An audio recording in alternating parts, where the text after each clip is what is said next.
Assalamualaikum warahmatullahi wabarakatuh. Waalaikumsalam warahmatullahi Warahmatullahi wabarakatuh. wabarakatuh. Baiklah, kami dari kelompok 5 ingin mempresentasikan hasil diskusi kelompok kami dengan tema penyuluhan pengumpulan data fisik dan data yuridis. Sebelumnya izinkan kami memperkenalkan diri terlebih dahulu. Yang pertama, saya sendiri Muhammad Alwi Bayhaqi. Yang kedua, Nafisah Robiatul Adawiyah. Yang ketiga, Vina Angelin. Baiklah, langsung saja kita masuki ke pembacaan materi. Materi yang pertama akan dibacakan oleh Vina Angelin. Pada Vina Angelin, saya persilakan. Terima kasih kepada Alwi. Saya akan membacakan tentang pertama penetapan batasan pelaksanaan pengukuran. 1. Pengukuran bidang tanah dilakukan setelah ada penetapan batas bidang tanah oleh panitia adjudikasi PTSL atau surveyor kadastral berlisensi atau SKB atas penunjukan pemilik tanah atau kuasanya berdasarkan kesepakatan pemilik tanah dan pihak-pihak yang berbatasan atau diwakili oleh perangkat desa seperti RT, RW, atau tokoh masyarakat. 2. Dalam pelaksanaan pengukuran bidang tanah dilakukan pengumpulan data berupa identitas pemilik seperti KTP atau KK, alas hak jika ada, dan atau sertifikat GSSU jika ada untuk bidang tanah terdaftar atau bersertifikat.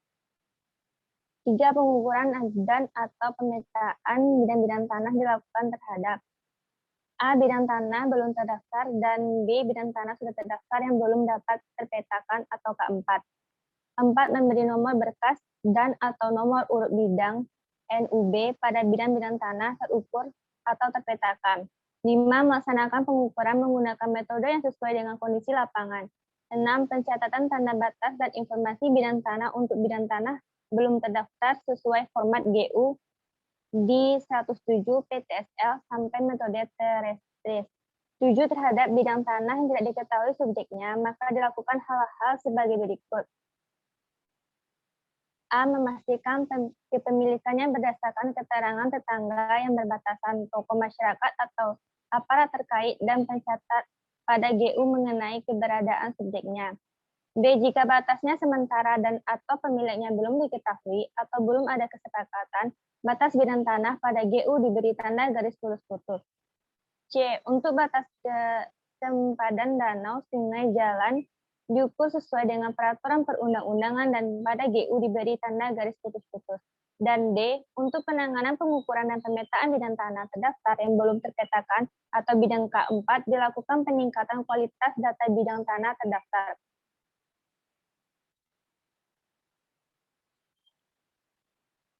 F. Pengelolaan data dan pemetaan Satgas Fisik. Melakukan pengelolaan data hasil pengukuran dan pemetaan dengan memperhatikan hal sebagai berikut. 1. Pengelolaan hasil pengukuran titik ikat sebagai referensi dari pengikatan KTDT, KDKN atau KORS. 2. Pemetaan menggunakan aplikasi komputer IDAT Design atau CAD. 3. Menggunakan layar, atribut, dan format menggunakan standar pada aplikasi KKP. 4. Entry data informasi bidang tanah menggunakan aplikasi KKP. 5. File kuartir bidang tanah untuk kontrol kualitas diserahkan kepada petugas kontrol kualitas dalam format dengan standar penanaman file menggunakan gabungan nama desa dan nomor GU. 6. Untuk proses link antara data fisik dan data yuridis, Satgas Fisik dan Satgas Yuridis harus menggunakan peta kerja yang sama. 7. Khusus untuk pekerjaan pengukuran SKB atau Badan Hukum Perseroan, peta kerja diserahkan kepada Satgas ASN dengan melampirkan 1. Upload data file DAF PBT melalui aplikasi KKP atau flash disk. 2. GU di 107. 3. Daftar objek PTSL dan informasi bidang tanah. Dan fotokopi surat ukur diperoleh dari pemilik untuk bidang tanah sertifikat atau K4. 8. Sebelum pencetakan PBT, seluruh hasil pekerjaan pengukuran dan pemetaan bidang tanah wajib memenuhi syarat kontrol kualitas. Demikian yang dapat saya sampaikan, saya kembalikan kepada moderator.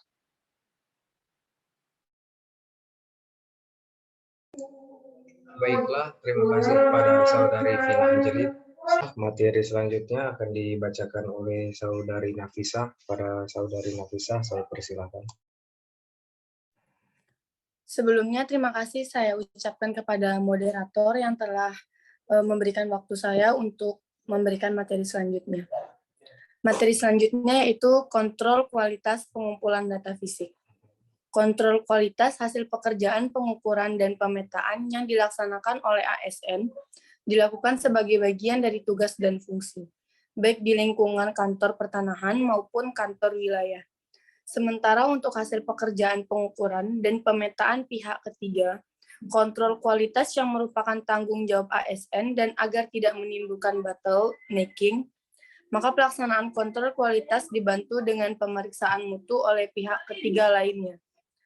Apabila saat pihak ketiga pelaksanaan pengukuran dan pemetaan akan mengajukan permohonan kontrol kualitas, namun belum terdapat pelaksanaan pemeriksaan mutu, maka kontrol kualitas menjadi tanggung jawab ASN. Kontrol kualitas dilakukan terhadap setiap gambar ukur pengumpulan data fisik. Berikut poin-poinnya. Yang pertama, kontrol kualitas pengumpulan data fisik ASN atau swakelola kontrol kualitas pengumpulan data fisik ASN. Swakelola dilakukan dengan pelaksanaan pengukuran dan pemetaan pengisian dan penandatangani formulir data pemeriksaan checklist kontrol kualitas. Yang kedua, petugas kontrol kualitas merangkap sebagai petugas pemetaan, mengecek GU dan formulir kontrol kualitas dan pengecekan hal-hal berikut. Yang A, kesesuaian isian formulir dengan GU. Yang B, informasi bidang tanah antara lain lokasi desa kelurahan, tanggal, nomor berkas, nama petugas lapangan, informasi bidang tanah pada halaman 1, kesesuaian halaman 2, dan halaman 3 dengan identitas pemilik atau NIK di halaman. Jika ada hal yang tidak disetujui, dikembalikan ke petugas ukur. Jika disetujui, petugas kontrol kualitas melakukan verifikasi dan validasi. Yang C, kontrol kualitas pengumpulan data fisik pihak ketiga. Kontrol kualitas pengumpulan data fisik yang dilakukan oleh pihak ketiga ada beberapa poin. Yang pertama, pelaksanaan pengukuran dan pemetaan pengajuan permohonan kontrol kualitas atas hasil kegiatan pengukuran, pemetaan, dan informasi bidang tanah yang telah selesai dan akan diajukan permohonan pembayarannya. Yang kedua, pengajuan permohonan disampaikan kepada Wakil Ketua Bidang Fisik paling lambat 2 minggu sebelum pengajuan pembayaran. Yang ketiga, pengajuan permohonan kontrol kualitas berupa surat permohonan kontrol kualitas dengan melampirkan data file spasial bidang tanah, daftar bidang tanah PTSL, dan informasi bidang tanah, dan GU. Yang keempat, Wakil Ketua Bidang Fisik selanjutnya menentukan sebaran bidang tanah sampel sebanyak 5% dari total bidang tanah yang diajukan pembayarannya oleh pelaksanaan pengukuran dan pemetaan. Sesuai metode statistik, Stafford random sampling, atau cluster random sampling menggunakan kriteria A. Penentuan sampel bidang tanah paling lambat 2 hari setelah pengajuan permohonan diterima. B. Memastikan pengukuran sampel random mewakili karakteristik wilayah yang beragam sesuai kondisi lapangan. Poin kelima, Wakil Ketua Bidang Fisik selanjutnya menyampaikan seluruh GU yang akan diperiksa beserta daftar sampel bidang tanah kepada pihak ketiga pelaksanaan pemeriksaan mutu. Yang keenam, pihak ketiga pelaksanaan pemeriksaan mutu menerima seluruh GU yang akan diperiksa beserta daftar sampel bidang tanah, kemudian mengisi formulir kontrol kualitas untuk masing-masing GU dan melaksanakan pengukuran terhadap sampel yang sudah ditentukan tersebut dengan ketentuan bidang tanah yang diukur sesuai daftar sampel bidang tanah yang ditetapkan oleh Wakil Ketua Bidang Fisik. Yang B, pengukuran dapat dilaksanakan dengan metode terestris, pengamatan satelit, atau kombinasi keduanya. Yang C, bidang tanah yang diukur dapat dipetakan dan dapat diketahui letak, batas, dan luas di atas peta, serta dapat direkonstruksi batas-batasnya di lapangan. Yang D, sebelum dilaksanakan pengukuran bidang sampel, pelaksanaan kontrol kualitas agar berkoordinasi dengan perangkat desa untuk menunjukkan batas di lapangan. Hasil pengukuran sampel bidang tanah berupa gambar situasi kontrol kualitas. Poin ketujuh, pelaksanaan pemeriksaan mutu melakukan perbandingan antara GU, hasil pekerjaan pelaksanaan, pengukuran, dan pemetaan dengan gambar situasi kontrol kualitas berupa A. Pajangan sisi bidang tanah, B. Posisi bidang tanah, C. Bentuk geometri bidang tanah, dan D. Luas bidang tanah. Poin 8. Toleransi perbedaan luas yang diperkenakan tidak lebih 5% dari luas yang tertera pada GU. Yang ke-9, revisi hasil pemeriksaan mutu dicetak pada lembar kertas tersendiri, diberi stempel, dan menjadi bagian dari GU. Selanjutnya, verifikasi dan validasi bidang tanah dilakukan oleh petugas kontrol kualitas ASN dan dilaksanakan paling lambat 2 hari setelah lolos pemeriksaan mutu untuk Puldasik pihak ketiga dengan A. Memastikan data teruplot, B. Memastikan bentuk bidang dan tetangga berbatas sesuai dengan data, yang C. Memastikan bidang tanah terpetakan. D. Memastikan perubahan data fisik, ketidaksepakatan batas, dan perubahan data lain dibuat berita acara dan merupakan bukti otentik sebagai bagian dari dokumen lapangan atau GU. Selanjutnya, proses verifikasi dan validasi yang melewati batas lebih dari 2 hari, maka status di dalam GeoKPPK akan diberikan catatan sebagai tunggakan. Bidang-bidang tanah yang lolos verifikasi dan validasi diberikan NIP untuk keperluan pencetakan PBT. Selanjutnya, hasil verifikasi dan validasi tersebut meliputi A. Data file PBD hasil verifikasi dan validasi melalui aplikasi KKP yang telah diberi NIP untuk bidang tanah yang lolos pemeriksaan mutu. B. GU di 107 sudah disetujui dan dilampiri formulir kontrol kualitas, dan yang C. Daftar objek PTSL dan informasi bidang tanah hasil verifikasi dan validasi. Selanjutnya, tanda terima pengembalian elektronik dan KKP yang dicetak dan ditandatangani oleh pihak-pihak yang menyerahkan dan menerima. Poin selanjutnya yaitu setiap bidang yang disetujui lolos kontrol kualitas diberi stempel pada GU sesuai gambar di atas. Sedangkan bidang yang tidak disetujui diberikan catatan mengenai hal-hal yang menyebabkan belum terpenuhinya kontrol kualitas. Penilaian validasi dilakukan baik secara bidang per bidang maupun secara kolektif dalam satuan wilayah desa sebagai berikut. A. Validitas bidang per bidang dilaksanakan oleh petugas kontrol kualitas kantor pertahanan setempat, dan B. Pengawasan terhadap validasi secara kolektif dalam satuan wilayah desa lengkap dilaksanakan oleh tim monitoring kantor wilayah dan tim monitoring pusat. Poin terakhir, jika sudah dapat diverifikasi dan divalidasi, GU dan formulir kontrol kualitas dikirimkan ke Wakil Ketua Bidang Fisik untuk didigitalkan dan diarsipkan. Terima kasih. Selanjutnya saya kembalikan ke moderator. Terima kasih kepada Saudari Nafisa.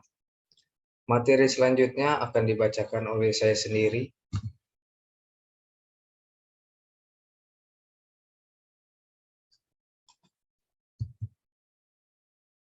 H. Informasi dalam peta bidang tanah. Dalam rangka memperoleh peta lengkap untuk peningkatan informasi data fisik, maka produk peta dari kegiatan PTSL harus mencakup unsur geografis yang terdapat di sekitar bidang tanah, seperti jalan, gang, brenggang, danau, sungai, kawasan hutan, parit, selokan, fasilitas umum, fasilitas sosial yang digambarkan dalam bentuk poligon pada PBT dan GeoKKP. 2. Informasi koordinat X, Y, dan Z agar ditampilkan pada PBT untuk minimal 1 titik di dalam bidang tanah sistematis. Koordinat ditampilkan dalam sistem geografis atau TM3. 3. Kegiatan pengambilan data fisik sebagaimana dimaksud pada angka 1 dapat dilakukan secara deliniasi dari peta kerja yang memiliki ketelitian sesuai pada petunjuk teknis PTSL. Diberikan nomor induk sementara NIS. Deliniasi batas unsur geografis berimpit dengan batas bidang tanah yang berbatasan langsung atau dengan unsur geografis lainnya. 4. Bidang-bidang tanah yang belum diketahui pemiliknya atau tidak ada orang yang dapat menunjukkan batas bidang tanah di lapangan atau subjek tidak bersedia mengikuti kegiatan PTSL, dilakukan deliniasi atau dapat terbentuk dari hasil ukuran bidang-bidang tanah yang berbatasan langsung, diberi nomor induk sementara NIS. 5. Dalam hal terdapat bidang tanah yang sudah terpasang tanda batas, namun pemilik atau kuasanya atau tetangga berbatasan tidak hadir, maka dilakukan penetapan batas sementara dan digambarkan batas sementara berupa garis putus-putus. 6. Peta bidang tanah hasil PTSL tidak memiliki masa berlaku. Namun, jika terdapat perubahan letak, batas dan luas harus dilakukan pengukuran ulang berdasarkan A. Rekomendasi tim pemeriksaan tanah, B. Keberatan dari pihak yang berbatasan, C. Permohonan dari pemilik tanah, D. Penyelesaian dari sengketa penguasaan dan kepemilikan. Itulah hasil diskusi dari kelompok kami. Sekian, apabila ada salah kata, saya mohon maaf. Sebelumnya, izinkan saya membacakan kesimpulan.